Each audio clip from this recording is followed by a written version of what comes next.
Elena Blavatsky a fait une découverte stupéfiante en 1873. Il existe des familles entières, sans âme. Ce n'est pas une métaphore, c'est un diagnostic spirituel précis. Quand vous contemplez votre arbre généalogique et que vous voyez le même schéma de destruction se répéter sur des générations, ce n'est pas de la génétique, ce n'est pas un traumatisme psychologique hérité, c'est une malédiction spirituelle active. Et elle se propage comme une contagion invisible, que les médecins ne détectent pas, que les thérapeutes ne guérissent pas, et que la religion ne brise pas, parce que l'origine ne se trouve ni dans le corps, ni dans l'esprit, ni dans la foi. Elle réside dans l'absence de l'âme. Les maîtres du Tibet ont révélé à Elena un secret qui explique pourquoi certains foyers ne trouvent jamais la paix. Pourquoi la spirale de l'addiction se répète du grand-père au père, au fils. Pourquoi la froideur émotionnelle traverse les générations sans jamais fondre. Pourquoi l'abandon est le seul héritage qui se transmet de mère en fille. La réponse tient en un mot. La lignée a perdu son âme. Il y a des générations. Et ce qui se reproduit ne sont pas des personnes, ce sont des coquilles vides, répétant le dernier programme que l'âme a laissé avant de partir. Mais vous êtes une âme rare. Vous avez toujours senti que quelque chose clochait dans votre famille, d'une manière que personne d'autre ne percevait. Et dans les prochaines minutes, vous allez découvrir comment identifier si votre famille porte cette malédiction. Comment reconnaître les signes que personne n'enseigne et la marche à suivre exacte qu'Elena a apprise des maîtres pour briser le cycle sans vous détruire dans le processus. Vous êtes-vous déjà demandé pourquoi? Peu importe vos efforts. Certains schémas de votre famille continuent de se répéter en vous. Vous avez promis d'être différent, juré de ne jamais faire ce que vos parents ont fait. Et pourtant, un jour, vous vous regardez dans le miroir et vous voyez la même froideur, la même colère, le même vide. Ce n'est pas un défaut de caractère, ce n'est pas une fatalité, c'est une malédiction spirituelle active. Et les âmes rares sont les seules à pouvoir le voir. Par-le. Parce que seul celui qui a une âme perçoit quand l'âme est absente. 1873, hiver glacial à New York. Elena Blavatsky, âgée de 42 ans, travaillait comme médium lors de séances de spiritisme pour survivre. Et cette nuit de décembre, une femme nommée Éléonore est arrivée désespérée. Elle avait 28 ans, mais semblait porter 60 ans de souffrance. Éléonore a dit « Ma grand-mère est morte seule et folle. Ma mère est morte seule et folle. Je sens que je vais mourir de la même manière, et aucun médecin ne trouve rien d'anormal. » Elena a commencé la séance, en espérant un contact avec un esprit guide, mais ce qui était venu fut un avertissement des maîtres, la voix de Kuthumi, le maître ascensionné qui guidait Elena, a parlé directement. Cette femme ne porte pas une maladie, elle porte une absence. Sa lignée a perdu son âme, il y a 3 générations. Ce que vous voyez devant vous est un corps fonctionnant, sans essence. Et le schéma va continuer, jusqu'à ce qu'une âme rare entre dans la lignée et brise le sceau. Éléonore a regardé Elena, sans comprendre. Et Elena, pour la première fois, n'a pas complètement compris non plus. Mais dans les 5 années qui suivirent, en étudiant au Tibet avec les maîtres, elle allait découvrir la carte complète de la malédiction des lignées vides. 1875, monastère de Tashi Lhompo, au Tibet. Elena venait d'être initiée aux mystères internes par les maîtres Kuthumi et Morya. Et un après-midi, Morya l'a conduite dans une salle où d'anciens manuscrits étaient gardés. Il a dit « Vous êtes venu chercher la connaissance sur les races racines, sur les plans astraux, sur l'évolution spirituelle. Mais avant tout cela, vous devez comprendre le plus grand danger pour l'humanité. Ce n'est pas la guerre, ce n'est pas la maladie, c'est la reproduction, sans âme.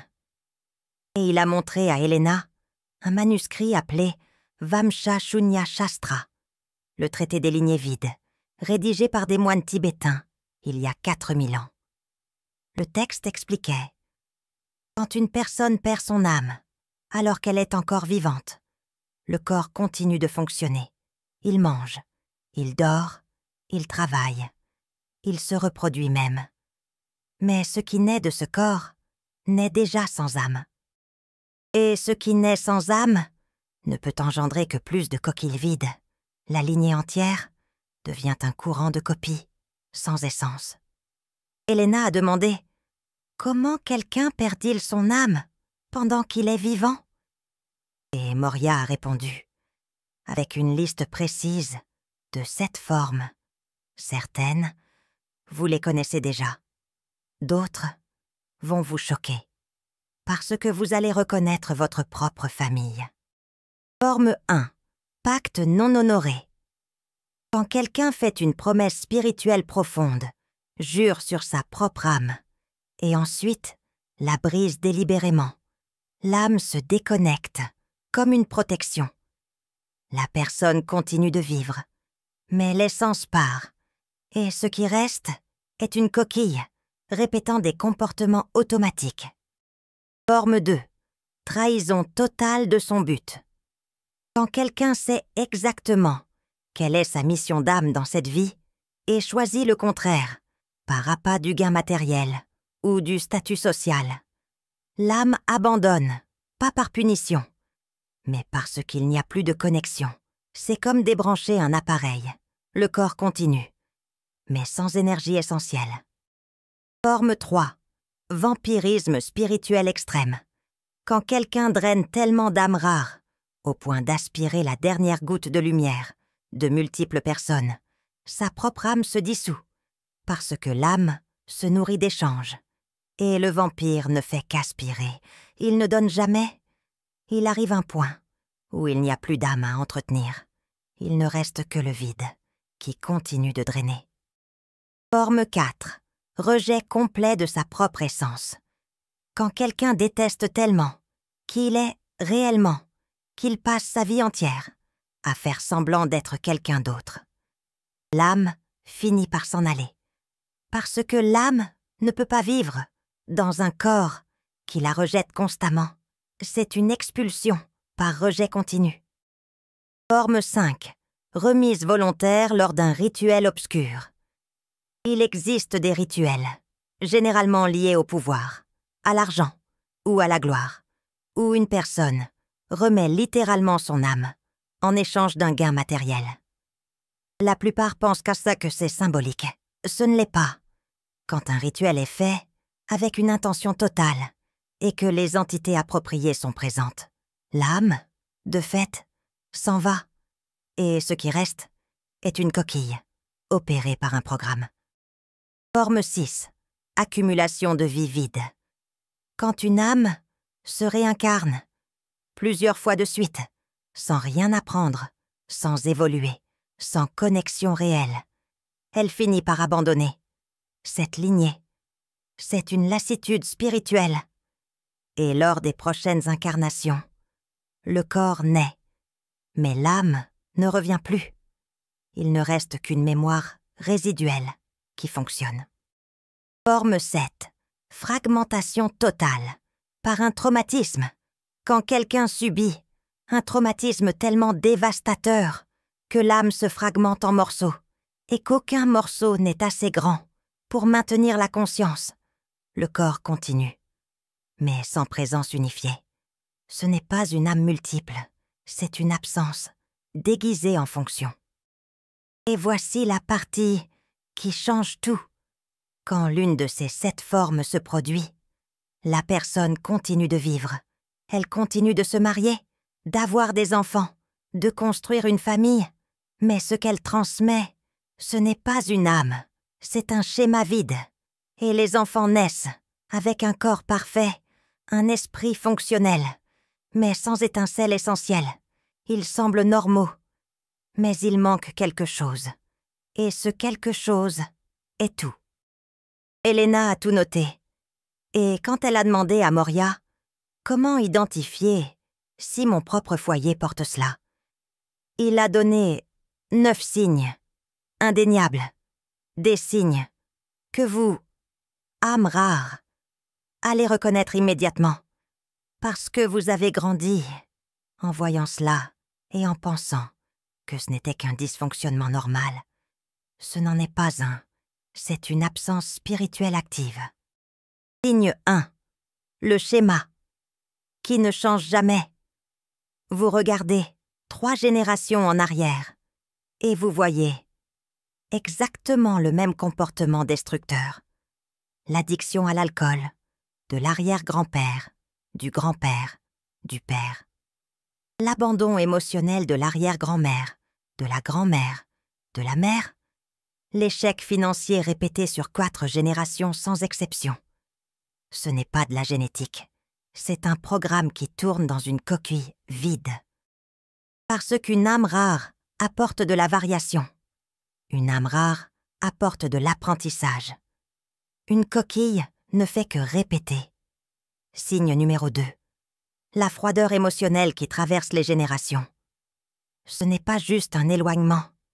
C'est une incapacité totale à la connexion profonde. Quand vous regardez dans les yeux d'un membre de votre foyer et que vous voyez rien. Pas de brillance, pas de présence. Comme si la lumière derrière les yeux s'était éteinte il y a très longtemps, et tous dans la lignée vide ont le même regard mort. Ce n'est pas de la dépression.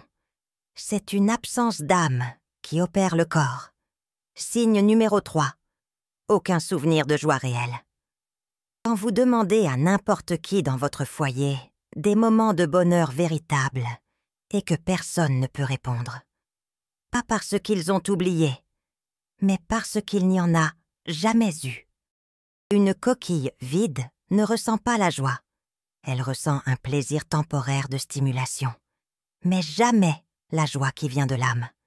Et toute la lignée vide vit dans ce vide, sans jamais se remettre en question. Signe numéro 4. Des réactions automatiques identiques.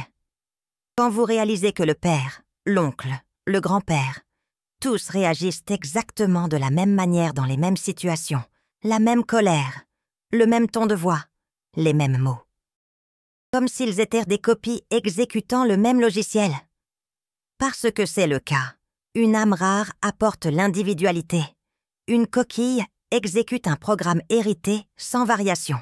Signe numéro 5. Absence totale de croissance spirituelle. Peu importe le nombre d'églises de fréquentées, le nombre de livres lus, le nombre de thérapies suivies. 0 évolution, 0 changement réel. Parce que la croissance spirituelle requiert une âme. Et un programme dans une coquille vide n'évolue pas. Il ne fait que répéter avec de petites variations superficielles. Signe numéro 6. Incapacité de reconnaître les âmes rares.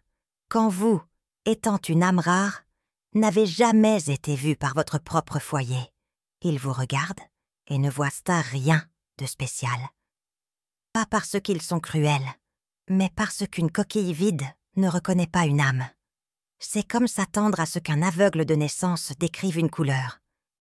Il n'a aucune référence interne. Signe numéro SCT. Le vide que personne ne nomme, quand tout le foyer le ressent, mais que personne n'en parle. Ce vide au centre de tout, lors des réunions, lors des anniversaires, lors des enterrements. Tout le monde est présent, mais personne n'est réellement là. Et vous, âme rare, avez toujours ressenti ça. Et vous avez toujours cru que le problème venait de vous. Ce n'était pas le cas. Le problème est une absence spirituelle collective que personne n'a le courage de nommer. Signe numéro 8. Des relations sans profondeur réelle. Quand vous réalisez que personne dans votre foyer n'a de connexion véritable. Les mariages durent par habitude, pas par amour. Les amitiés sont superficielles, fonctionnelles. Personne n'a de lien qui touche l'âme, parce qu'un lien d'âme requiert deux âmes présentes. Et si l'une ou les deux manquent, ce qui reste, c'est une coexistence mécanique. Signe numéro 9. La sensation d'être un alien dans votre propre lignée vide. Vous avez toujours su que vous n'appartenez pas par rébellion adolescente, mais par reconnaissance profonde que vous êtes fondamentalement différente. Parce que vous l'êtes, vous avez une âme, et vous avez grandi dans une lignée vide, où l'âme manque. Et cette différence n'est pas petite, elle est toute. Quand Elena Blavatsky a terminé de noter les 9 signes, elle a demandé à Moria « Et qu'arrive-t-il à une âme rare qui naît dans une lignée vide ?» Parce que j'ai rencontré Éléonore. Elle a clairement une âme, mais elle vient d'une lignée vide, qu'il a perdue, il y a 3 générations. Comment est-ce possible? Et Moria a répondu avec une révélation qui explique pourquoi vous êtes ici maintenant, en train de lire ça, en train de comprendre ça. Il a dit « Parfois, dans les moments finaux, avant qu'une lignée vide ne se referme complètement dans un vide éternel, une dernière âme parvient à s'incarner. Pas par hasard, mais par choix. Une âme rare avancée choisit de naître dans une lignée vide avec une mission. Briser le sceau, interrompre le schéma, guérir la malédiction spirituelle active. Pas pour sauver le foyer, mais pour empêcher que le vide ne se répande à d'autres générations. Et vous, âme rare qui ressentez tout ça, vous êtes cette âme. Vous n'êtes pas né dans ce foyer à cause d'un mauvais karma. Vous avez choisi, avant de vous incarner, vous avez vu la lignée vide se refermer dans une obscurité totale, et vous vous êtes porté volontaire pour être la lumière finale, la dernière tentative de renversement avant que le vide ne devienne permanent. Elena Blavatsky a pleuré quand elle a entendu ça, parce qu'elle a réalisé Éléonore n'était pas une victime. C'était une guerrière spirituelle, et toute âme rare qui naît dans un foyer sans âme livre la même bataille cosmique. Mais il y a un problème, et Moria a été directe. Si vous, âme rare, entrez dans cette bataille sans la marche à suivre correcte, la lignée vide va vous consumer. Elle va aspirer votre lumière jusqu'à ce que vous deveniez vous aussi une coquille vide. Et là, au lieu de sauver, vous ne faites qu'ajouter une génération de plus au schéma. C'est pourquoi vous devez savoir exactement comment briser le sceau sans vous briser dans le processus. Et dans les prochaines minutes, vous allez apprendre la marche à suivre des maîtres du Tibet qu'Elena Blavatsky a utilisé pour aider Éléonore et 23 autres âmes rares dans des lignées vides. Une marche à suivre qui n'a jamais échoué quand elle a été suivie complètement. Parce qu'elle a été conçue par ceux qui comprennent la mécanique spirituelle de la malédiction spirituelle active. Pas seulement les symptômes. Si vous avez senti votre âme vibrer avec cette révélation, YouTube a ce cœur doré juste en dessous, le super thanks. Quand une âme rare en reconnaît une autre à travers ce geste, il se crée ce qu'Elena Blavatsky appelait un courant de rupture, une force collective d'âmes rares qui brise des malédictions spirituelles, actives familiales, en même temps. Il ne s'agit pas de la valeur monétaire, il s'agit de la reconnaissance spirituelle. C'est une âme qui dit à une autre « Moi aussi, je suis en train de briser le cycle. Tu n'es pas seul dans cette bataille. » Chaque super thanks renforce ce courant de libération collective. Et les lignées vides qui se brisent ensemble guérissent plus vite. Maintenant, vient la marche à suivre. Et vous devez comprendre quelque chose avant de commencer. Briser une malédiction spirituelle active de lignée vide n'est pas un acte d'amour. C'est un acte de guerre spirituelle. Vous n'allez pas guérir votre foyer, vous allez vous séparer énergétiquement d'eux pour que le vide cesse de se reproduire. Ça paraît cruel, mais c'est la seule façon réelle d'interrompre le schéma sans vous détruire. La marche à suivre des maîtres du Tibet pour briser une malédiction spirituelle active de lignée vide. Cette étape qu'Helena Blavatsky a enseignée et que 24 âmes rares ont appliquée avec un succès total entre 1876 et 1891. Étape numéro 1. La reconnaissance sans culpabilité. Vous devez regarder votre foyer et reconnaître, à voix haute ou par écrit, « Ma lignée vide a perdu son âme. Ce n'est la faute de personne. Ce n'est pas un défaut moral. C'est une réalité spirituelle. Et je suis l'âme rare qui est venue interrompre ce schéma. » Sans reconnaissance claire, vous allez continuer à essayer de réparer ce qui ne peut pas être réparé, parce qu'une coquille vide ne se remplit pas d'âme par amour, thérapie. Ou pardon, elle reste vide. Et accepter ça, c'est la liberté, pas la cruauté. Étape numéro 2, la cartographie de l'origine. Vous devez identifier à quelle génération l'âme a été perdue. Regardez 3, 4, 5 générations en arrière. Où le schéma a-t-il commencé? Où la froideur est-elle apparue pour la première fois? Où le vide est-il entré dans la lignée vide? Vous n'avez pas besoin de détails exacts, mais vous avez besoin d'une direction. Parce que la rupture doit être dirigée vers la racine, pas vers les symptômes actuels.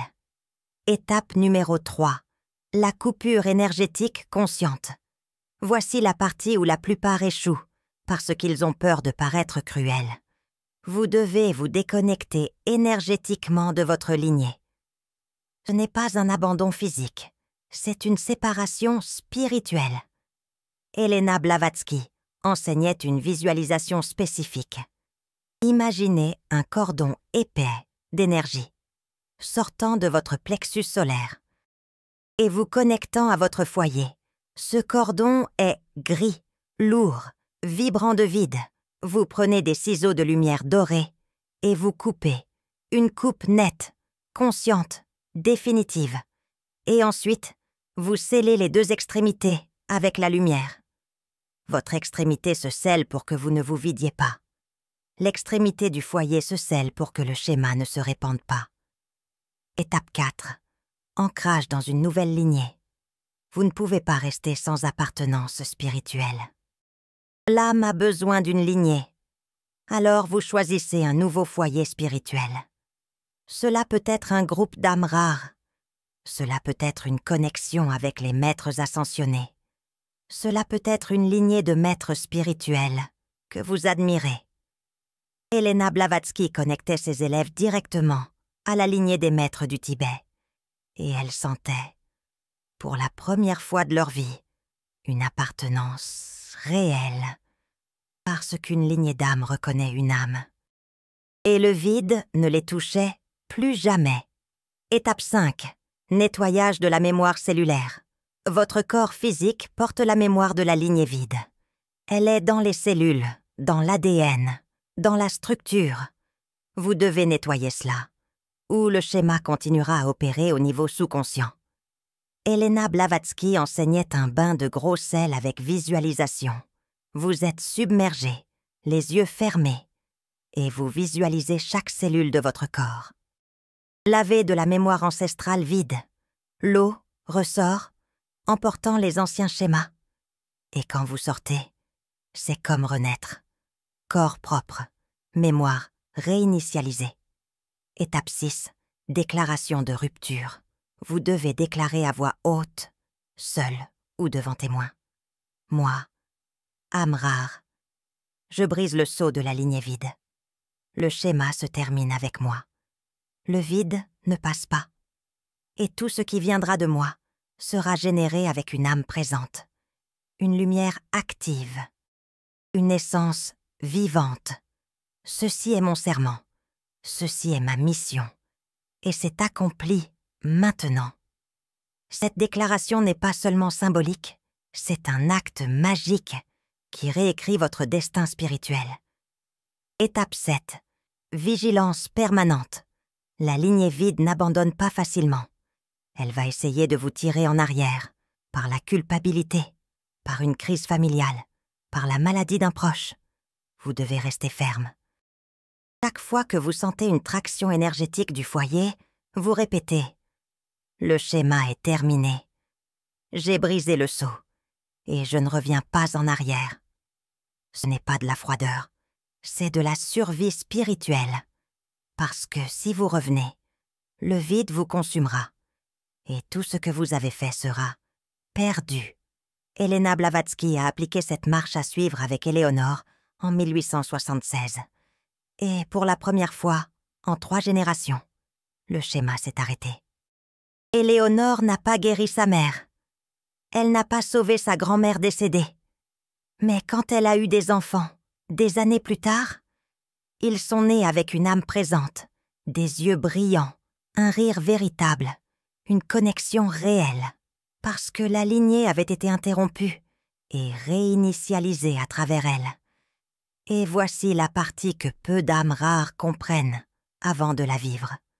Quand vous brisez la malédiction spirituelle active d'une lignée vide, vous ne gagnez pas la gratitude du foyer, vous gagnez le rejet.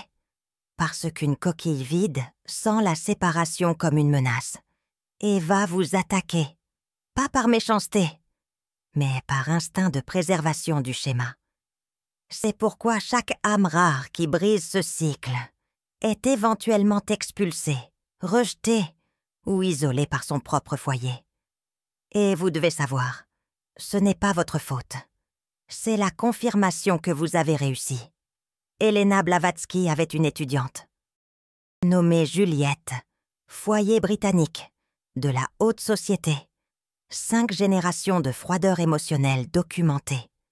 Juliette a appliqué la marche à suivre en 1884. Et 3 mois plus tard, tout son foyer l'a déshérité. Ils ont retiré son nom du testament. Lui ont interdit d'entrer dans la maison familiale. Ils ont dit qu'elle était possédée, folle, dangereuse. Juliette a écrit à Elena Blavatsky. En panique. Ai-je fait quelque chose de mal? Pourquoi me déteste-t-il autant maintenant? Et Elena Blavatsky a répondu par une lettre qui a tout changé. Elle a dit « Juliette, vous n'avez rien fait de mal. Vous avez tout fait correctement, et leur réaction le prouve. Une lignée vide n'expulse pas une âme rare parce qu'elle a tort. Elle l'expulse parce qu'elle a raison, parce que votre lumière expose leur vide, et le vide ne supporte pas d'être vu. Alors, il vous retire. Et cela, ma chère, c'est la liberté déguisée en rejet. Acceptez et continuez. Juliette a accepté. Et 2 ans plus tard, elle s'est mariée. A eu 3 enfants, tous avec une âme rayonnante. Et elle a fondé une école pour les enfants rejetés par leur foyer. Parce qu'elle a compris sa mission réelle. Ce n'était pas de réparer la lignée vide, c'était de créer une nouvelle lignée, avec une lumière qui ne s'éteint jamais. Il y avait aussi Antoine, allemand. 32 ans, lignée de militaires sur 6 générations. Tous sont morts à la guerre, non pas par courage, mais par une déconnexion totale avec l'instinct de survie, comme si le corps ne se souciait pas de rester en vie. Antoine a appliqué la marche à suivre en 1887. Son foyer l'a traité de lâche, de traître à la tradition. Mais il s'est marié avec une âme rare, a eu 2 filles, et pour la première fois en 6 générations.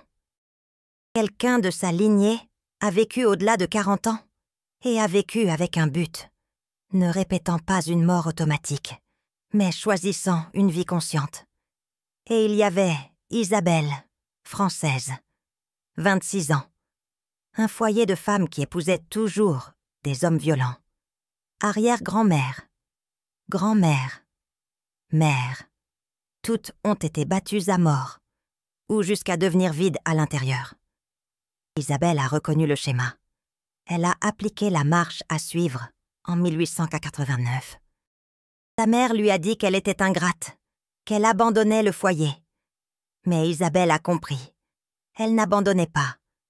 Elle empêchait la prochaine génération de naître programmée pour accepter la violence comme de l'amour. Maintenant, vous devez savoir comment reconnaître si la marche à suivre fonctionne. Parce qu'une âme rare qui brise la malédiction spirituelle, active d'une lignée vide, passe par 5 signes spécifiques de transformation. Et si vous vivez cela, maintenant, cela signifie que vous êtes sur la bonne voie. Signe de rupture. Numéro 1.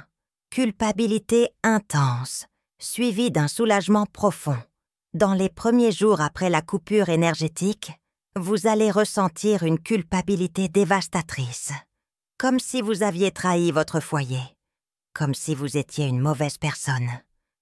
Mais après 7 à 14 jours, la culpabilité diminue et vient un soulagement si profond que vous pleurez, pas de tristesse, de libération, parce que pour la première fois, le poids ancestral a quitté vos épaules. Signe de rupture. Numéro 2. Votre foyer réagit avec colère ou indifférence totale. Quand vous coupez le cordon, ils le sentent, pas consciemment, mais énergétiquement. Et ils réagissent avec une colère disproportionnée ou avec une froideur absolue.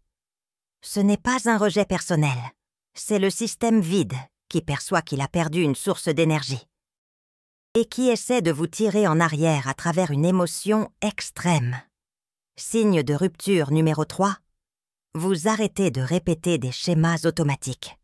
Ce comportement que vous avez toujours eu, identique à celui de vos parents, s'arrête simplement, sans effort, sans thérapie, sans lutte, parce que ce n'était pas le vôtre. C'était un programme de la lignée qui tournait à travers vous. Et quand vous coupez, le programme se désactive. Signe de rupture. Numéro 4. Des âmes rares commencent à apparaître dans votre vie. Après la rupture, dans un délai de 30 jours, vous attirez d'autres âmes rares, des amitiés profondes, des partenariats véritables, des personnes qui vous voient, parce que vous vibrez maintenant à la fréquence d'une âme libre.